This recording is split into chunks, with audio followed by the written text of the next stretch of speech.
Jay Pepler, Ray Crawford here with you. We are going to go to Major League Baseball, play a game of Pump the Brakes, Ray Crawford.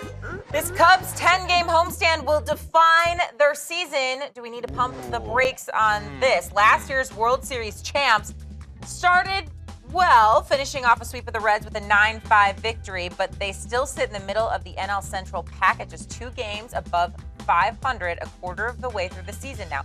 Is this a make or break homestand, or do we need to pump the brakes? 10-game homestand defines their season. Thoughts? No. Okay.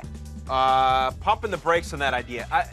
If they were to do something like the Rangers just did, which was win 8 straight at home, they went 8-0 in their most recent homestand. If we're talking about like a 9-1 or 10-0, yeah, I mean, we're going to look back and say this was the time that they really turned it on, especially when you've got the first place Brewers coming in after sweeping the Reds, and then you got the Giants, and then they go on the road. So I would say no, unless something just miraculous happens and they sweep.